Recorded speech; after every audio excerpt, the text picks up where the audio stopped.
Hi, I'm Patu from FreeFinCal. Let's discuss an interesting question received from a reader.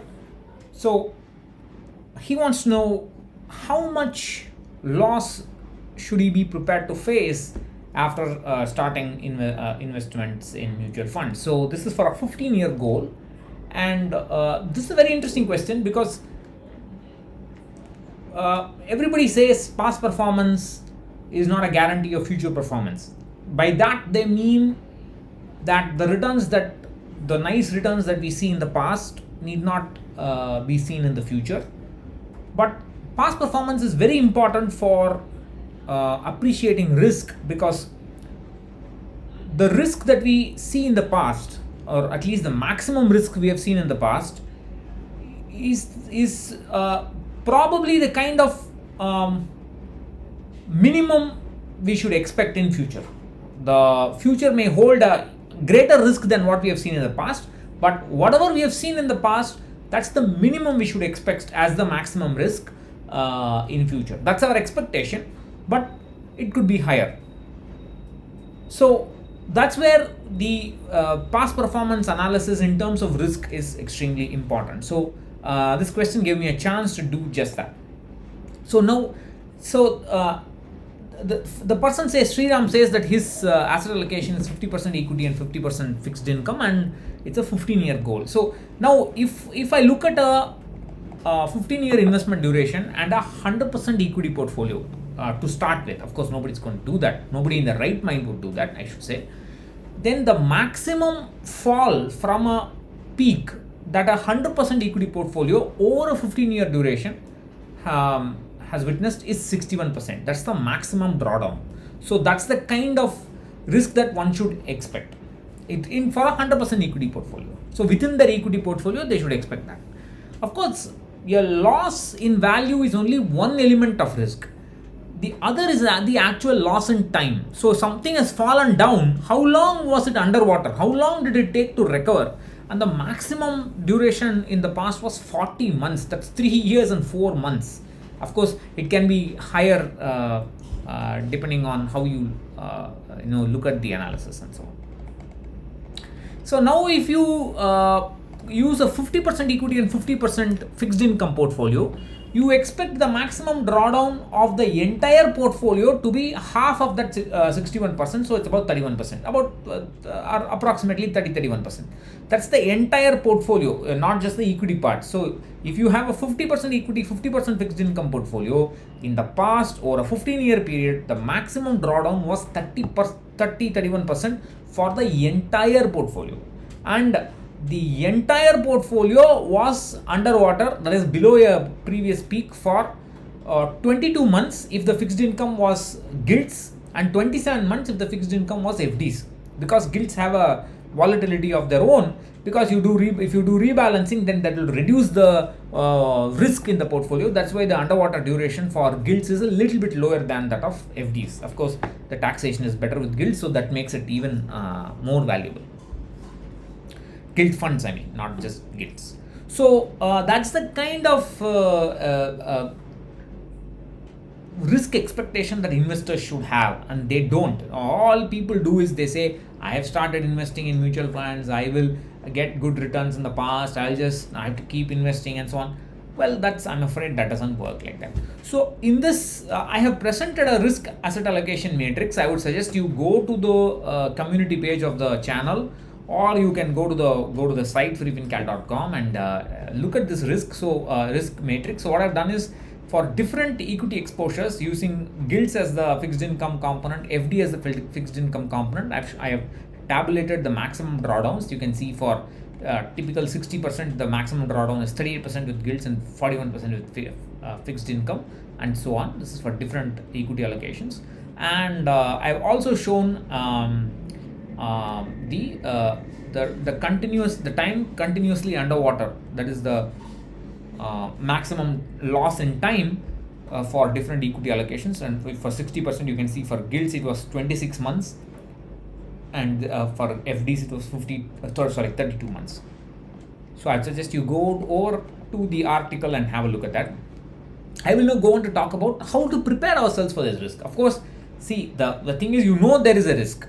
So there's a two-step process. One is prudence. You have to do everything humanly possible to reduce the risk. So there are many things, and this is the same chanting that I keep doing again and again.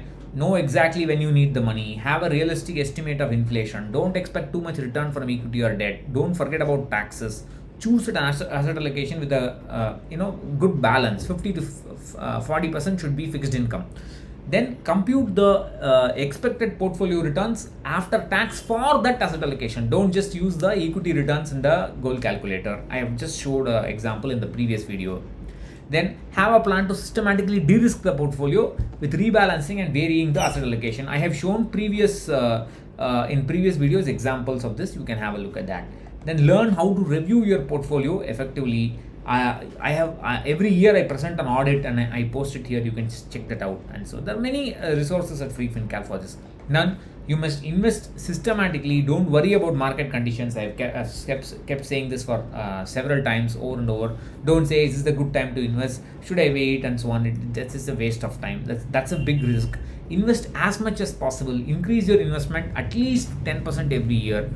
And unfollow everything. Unfollow FreeFinCal, whatever. All financial news. Once your investment is in place, please graduate from all financial resources, including mine, especially mine. You can ask your friends to watch my content, to read my articles, and you graduate out and you do something else, because you need to get rid of all information that can potentially derail your plans. And including mine, all news channels, every outlet is a potential source of confusion. So once your plans are in place, there's no need for anything. Then you need once a year 30 minutes. That's all you need to spend for your portfolio review. Other than that, you should never look at never look at news, never look at what's happening.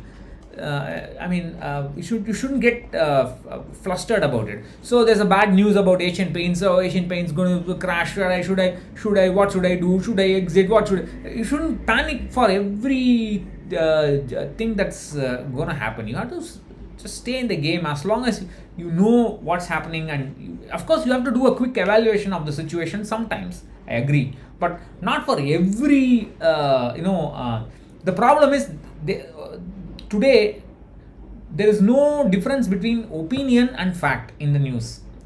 There is a fact. You have to evaluate only the fact. I'm not saying don't brush aside facts. Look at the facts alone and form an opinion yourself. The problem today is that we are reading opinions and forming opinions on those opinions, and then they want my opinion on that opinion. How? It doesn't work like that. That's the problem. Unless you have the ability to differentiate between facts and opinions, don't get into stocks. Otherwise, stick to simple index funds. They'll be happy. Whatever index Sensex gives you, whatever Nifty gives you, you will get it. The other part is mental training. We have to get used to this market loss. We can keep talking about it, but the only way I would recommend is become emotional about your financial independence, because we cannot remove our emotions. Become emotional about that, and that's the only way I could survive my initial few years when my returns were very low. And the way to look at it is that today you are losing few hundred rupees.